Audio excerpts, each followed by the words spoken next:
décès de Mamles Camara, comme vous le savez, journaliste émérite, et je salue que le CESTI porte désormais son nom. C'est l'occasion également pour moi de penser, avoir une pensée pieuse pour Eugénie Rokhaya ou Babacar Touré, Chérif El Vadisei, qui ont été de bons amis et qui, comme vous le savez, ont marqué la presse du Sénégal. Je voudrais donc dire aux populations sénégalaises que moi, je me suis acquitté de mon devoir de parlementaire. J'avais promis une commission d'enquête parlementaire sur le building administratif Mamadou Dia. Je l'ai fait, dans les formes. Je l'ai déposé auprès du président de l'Assemblée nationale. À la suite de l'ouvrage de Cheikh Yérim Seck, les paragraphes, les parties sur la pêche et la centrale de Bargny ont attiré mon attention et j'ai pensé qu'effectivement, les députés devaient enquêter pour savoir ce qui se passe dans la pêche, la licence des pêches, les Chinois, le Yaboy, mais aussi la centrale de Bargny, la centrale à charbon de Bargny, comment elle est gérée, et tout cela, les coûts, les prix de vente de l'électricité. Les députés avaient le droit d'aller enquêter pour savoir ce qui se passe. Enfin, sur les DIPA, ces autorisations d'importer, en particulier du sucre, il y a toujours des polémiques ici au Sénégal, surtout avant le mois de Ramadan, et j'ai pensé qu'il était important que les députés également aillent enquêter pour savoir ce qui se passe dans le sucre avec les DIPA. Le bureau de l'Assemblée nationale a rejeté ces demandes au motif que, en ce qui concerne le building administratif, pour les autres, ils n'en ont même pas parlé parce que ça ne les intéresse pas. Pour le building administratif, Benno Bokk Yakaar a estimé dans toutes ses composantes qu'il n'était pas nécessaire, qu'il ne voyait pas où est le problème. Qu'un building qui a commencé à être construit en 2014, je crois, et qui devait durer au maximum 2 ans, qui traîne encore et qui a eu à traverser un début d'incendie qui a menacé la vie de plusieurs de nos hauts fonctionnaires. Le coût parti de 17-19 milliards annoncé à l'époque par le secrétaire général du gouvernement et qui aujourd'hui avoisine les 60 milliards, on a ajouté 57 milliards encore aux 50 milliards lorsqu'il y a eu l'incendie, eh bien, les Benno Bokk Yakaar estiment qu'il n'y a pas de problème. C'est extraordinaire. Je me demande encore comment les Sénégalais ont pu confier nos destinées à des gens aussi irresponsables. Ils ont rejeté donc mes demandes d'enquête parlementaire sur ces sujets. Également, d'autres propositions de loi ont été sur la table, sur la réforme électorale. Je pense que c'est le député maire de Bey, de PASTEF, ainsi que une proposition de loi venant du PUR, de résolution qu'ils ont rejetée. Et donc, la proposition de loi sur laquelle je voudrais insister, c'est elle qui a été signée par plus de 60 députés, beaucoup plus que 64, je crois, et que j'ai portée. C'est sur, évidemment, la criminalisation des LGBT au Sénégal. Ce n'est pas une nouveauté. On l'avait déjà fait pour l'autre assemblée, l'autre législature. Cela avait été rejeté brutalement, vous vous souvenez, par Moustapha Niasse, avec des commentaires acerbes. Et donc, cette fois-ci encore, Benno Bokk Yakaar, dans sa totalité, a rejeté cette demande de proposition de loi au motif qu'elle n'était pas recevable. La recevabilité, ils ont tordu les règlements intérieurs, puisque la recevabilité, le règlement intérieur l'évoque en disant que lorsque vous déposez une proposition de loi, elle ne doit pas avoir d'incidence financière. En tout cas, si elle a une incidence financière, vous êtes tenu de dire comment vous allez trouver les ressources pour cette incidence financière. C'est la contrainte qu'on impose aux députés pour faire une proposition de loi. Une contrainte très difficile d'ailleurs. Mais en l'espèce, il n'y a pas d'impact d'argent pour cette proposition de loi. Ensuite, évidemment, elle est conforme à la Constitution.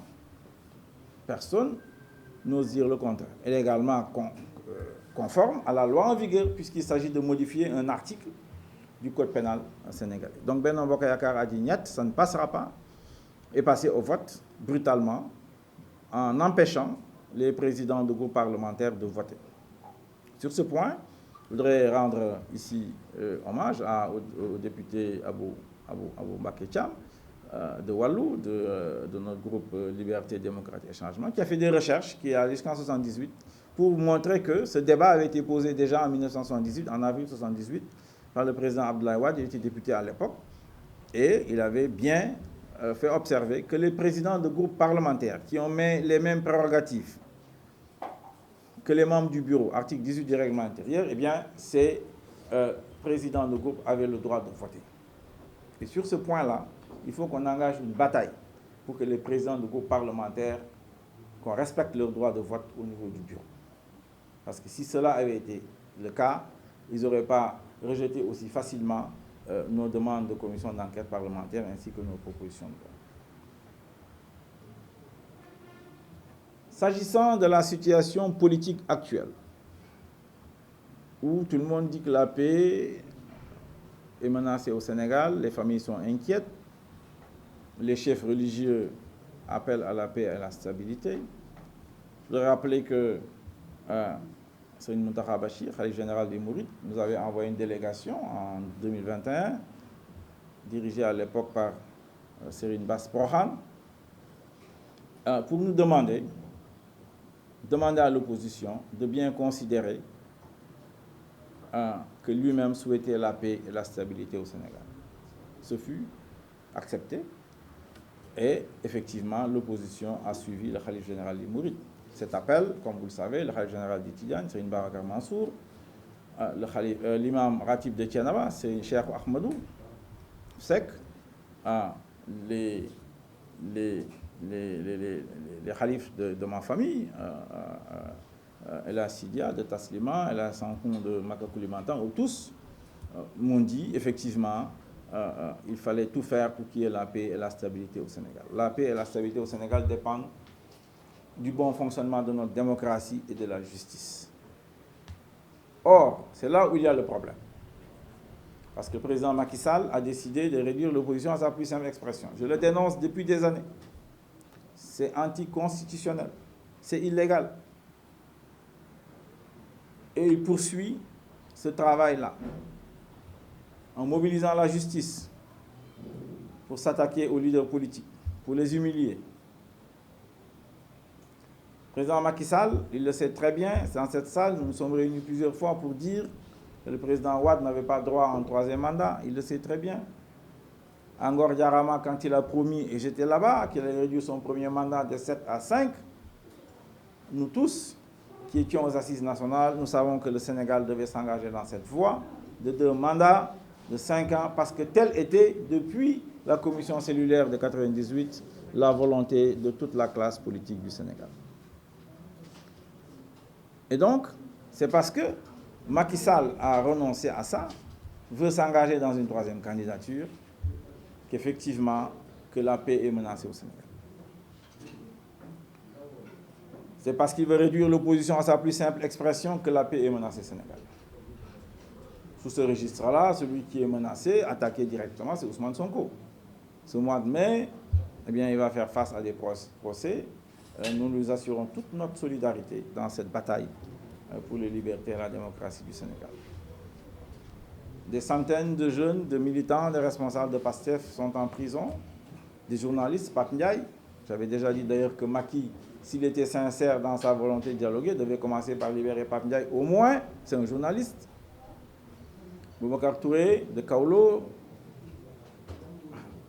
Diomaye Faye, responsable de PASTEF, Hannibal, Kim, tout cela et beaucoup d'autres sont aujourd'hui dans les geôles au Sénégal. Tout cela parce que Macky, évidemment, veut réduire l'opposition à sa plus simple expression, installer ici ce que j'appelle l'émirat gazier, parce que le pétrole et le gaz, il estime que c'est lui seul qui doit pouvoir gérer ça ici au Sénégal. notamment avec les scandales Petro-Tim, comme vous savez. Et donc, si nous voulons la paix au Sénégal, Macky doit pouvoir renoncer à sa troisième candidature. Il a annoncé clairement, ceux qui ne veulent pas entendre, ils ne veulent pas entendre. S'ils prétendent que c'est un berger qui n'a pas sifflé, eh bien, avec son sifflement, tout le monde l'a entendu. Il réprime ceux qui sont contre le troisième mandat et promeut ceux qui sont pour. Lui-même a dit que du point de vue du droit, il a déverrouillé la Constitution qu'il avait verrouillée en 2016 avec Ismaïla Madior Fall.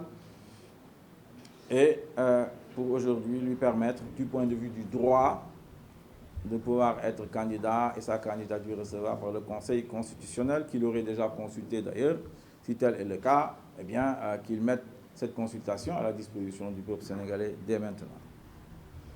Et donc, c'est ce Macky Sall donc, qui appelle au dialogue. Bon, je rappelle que nous, en tout cas à Teki, moi-même, Mamadou Lamine Diallo, j'ai été le voir lors de la Covid pour dire que je n'ai pas de problème personnel avec lui. Nous y sommes allés, nous avons parlé de la Covid-19, on lui a dit ce qu'on pensait, il a demandé les pleins pouvoirs, on lui a donné les pleins pouvoirs. Au finish, c'est plus de 6 milliards qui ont été détournés dans cette affaire où il y avait des dons, il y avait des adieux, il y avait des cotisations des populations. C'est proprement scandaleux et inacceptable. Son second dialogue, ou le premier dialogue, pour ainsi dire, si on ne compte pas la Covid, Oumar Sarr l'a dit, c'était l'habillage pour libérer Karim et l'exiler au Qatar. Le second, dirigé par le grand, l'immense Famara Ibrahima Sagna, que je respecte et je salue au passage, à qui on a confié des dizaines de commissions. Ils ont travaillé dans tous les sens, dans ces commissions minières, ressources naturelles, espace peut-être, je ne sais pas. Eh bien, toutes ces commissions ont travaillé, ont fait des rapports qui ont été évidemment jetés à la poubelle. Parce que ce qui intéressait Macky Sall, et qu'il avait déjà négocié depuis longtemps, avec Idriss Seck notamment, c'est évidemment de le coopter à la tête du Conseil économique et social et environnemental. Et quelques-uns, comme Oumar Sarr dans le gouvernement, et peut-être d'autres qu'il a cooptés, mais qu'il a chargé il les a chargés de missions particulières au sein de l'opposition. C'est ce que j'appelle la 5e colonne. C'était ça le sens encore de son deuxième dialogue. Peut-être aussi y rajouter qu'à l'époque, il était confronté aux élections locales. Il était confronté au fait que le parrainage ne pouvait pas être pratiqué. Et donc, il a demandé à ce que les élections locales soient repoussées et que le parrainage également soit enlevé pour les élections locales. C'était ça le but, l'habillage du deuxième dialogue. Jamais 203, il y a certainement un habillage derrière ce troisième dialogue. Je voudrais attirer votre attention sur ce que Hadjibou Soumaré a dit dans sa lettre au président Macky Sall. Il a parlé de Le Pen, certes, mais également, il lui a posé une question sur la possibilité de reculer l'élection présidentielle de 2024, ce qui serait inacceptable, extrêmement grave pour notre pays. Et on cherche à deviner, évidemment, quel est l'habillage de ce troisième dialogue. Tout le monde y va de ses hypothèses, mais en attendant, ce serait bien que le président de la République donne au peuple, aux partis politiques, à la société civile, aux chefs religieux, à tout le monde, à nos partenaires, y compris l'Union européenne et le NDI, ces fameux projets de loi que Ismaïla Madior Fall aurait taillés et déposés sur sa table concernant la loi électorale, concernant une amnistie ciblée à la carte, comme il dit, ou une amnistie classique autour de faits et de périodes. Il est temps que Macky mette tout cela à notre disposition. Il ne faut pas qu'on se réveille un beau matin, qu'on reçoive à l'Assemblée nationale en procédure d'urgence un projet de loi qui va évidemment mettre dans un trou noir la démocratie et les libertés ici au Sénégal. Et donc, nous sommes mobilisés au sein du F24. Le F24 hérite du M23. Nous étions membres fondateurs du M23, je l'ai rappelé d'ailleurs, l'idée du troisième mandat venait de nous. Et aujourd'hui, nous sommes également mobilisés dans le F24 avec le Congrès de la Renaissance démocratique. Nous avons signé la charte, nous sommes membres fondateurs et nous allons donc mener ce combat dans le F24 contre la troisième candidature de Macky Sall. Je voudrais dire donc, ces discussions sur aller voir le jour Macky Sall ne doivent pas nous détourner de notre objectif, à savoir lutter contre la troisième candidature de Macky Sall. Tous ceux qui vont le voir la nuit, s'ils vont le voir le jour, c'est leur affaire. En tout état de cause, nous devons nous mobiliser et continuer cette bataille contre la troisième candidature. Et nous mobiliser également pour la libération des jeunes, comme j'ai dit, nous mobiliser également contre Macky Sall qui veut nous réduire à notre plus simple expression. Il y a eu toujours ici, depuis la Manko Wattu Sénégal, le Front de résistance nationale, des dossiers qui sont sur la table, proposés par l'opposition depuis longtemps. La question du parrainage, elle a été combattue. Nous avons fait des manifestations, nous avons fait des recours auprès de la CEDEAO, qui a dit que nous avions raison, qu'il fallait réformer la CEDEAO, qui avait même donné un délai de 6 mois à Macky Sall pour le faire. Il a toujours refusé. Le parrainage, on le sait, on l'a pratiqué. Nous l'avons pratiqué et je sais de quoi il s'agit. Nous avons eu des moments difficiles lors des élections législatives, c'est connu de tous. Lorsque notre coalition Wallou avec le PDS-Teki en particulier a eu des difficultés sur le parrainage, pour vous dire comment cette affaire-là est compliquée, pour ne pas dire pourrie. Et donc, ce parrainage-là, il doit être réformé. Mais en tout cas, en ce qui nous concerne, nous avons appris et nous sommes dans de bonnes dispositions pour affronter, y compris sur ce terrain du parrainage, Macky Sall, Benno Bokk Yakaar et tous ces prédateurs de la République qui veulent confisquer notre démocratie et notre République. Le fichier électoral, on a toujours demandé. Le bulletin unique, Macky Sall ne veut pas en entendre parler. Tout cela sont des éléments importants pour faire progresser la démocratie sénégalaise. C'est sur la table, comme vous le savez. Et donc, voilà ce que je voulais vous dire en ce qui concerne ce qu'on appelle dialogue politique, où on veut nous enfermer dans une histoire en disant que nous étions contre la paix, nous étions pour la violence, alors que la violence ici est exercée par Benno Bokk Yakaar, la violence est exercée par le gouvernement de Macky Sall, la violence est exercée par la justice de Macky Sall sur les opposants. Et c'est pourquoi il est important de redresser le Sénégal. Il est important dans les années à venir, compte tenu du contexte géopolitique mondial. Je le répète, depuis 2008, l'Afrique est l'enjeu du monde. Qui contrôle l'Afrique contrôle le monde. Madame Yellen des États-Unis est venue le dire ici, au moins j'espère que, puisqu'elle l'a dit, mes compatriotes vont pouvoir m'écouter. Elle a dit que le Sénégal, elle a dit que l'Afrique, elle a dit ici au Sénégal que l'Afrique va dessiner la trajectoire économique du monde. C'est dire donc que les enjeux sont extrêmement sérieux. Ça demande de l'expérience, ça demande la connaissance du monde, ça demande la connaissance de nos propres sociétés. Nous avons besoin d'un agenda de redressement du Sénégal et je m'engage à cela avec le mouvement Teki, avec le CRD, avec tous ceux qui veulent nous soutenir dans ce travail, dans cette lutte politique. Redresser le Sénégal au niveau des valeurs, ramener le courage patriotique, débarrasser les Sénégalais du tout complexe, être juste, lutter contre la corruption, respecter sa parole, respecter les femmes, connaître la loi et respecter la loi, avoir le sens de la grandeur, avoir le sens de la dignité. On nous tue, on ne nous déshonore pas. Ces valeurs-là doivent être aujourd'hui défendues, poussées au Sénégal pour qu'elles deviennent culture. C'est ainsi que le Sénégal pourra rester debout, avoir les institutions qu'il faut. Le président de la République a trop de pouvoir, c'est un roi ici au Sénégal. Il a trop de pouvoir, il faut diminuer le pouvoir du président de la République. Il faut contrôler le président de la République. Il doit pouvoir aller en justice.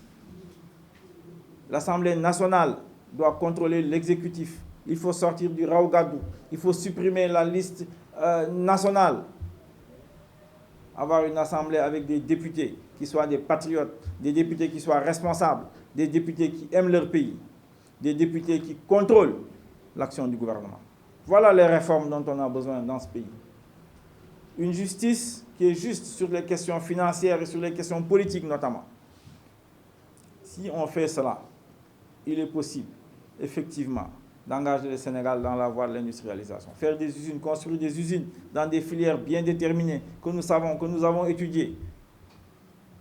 Pour que ce système de 10%, lorsque 100 000 jeunes se présentent sur le marché du travail, Macky Sall et Amadou Ba, Macky Sall et les deux Ba, d'ailleurs, je dois dire, ne peuvent offrir que 10% d'emplois à ces jeunes. C'est-à-dire 90 000, alors, sont jetés comme ça, dans la rue. Diplômés ou pas, formés ou pas. C'est ça le Sénégal. Et il faut qu'on en sorte. Et c'est possible. Avec des usines, avec des pôles régionaux de développement. Nous savons faire. Nous y avons travaillé, nous y avions réfléchi.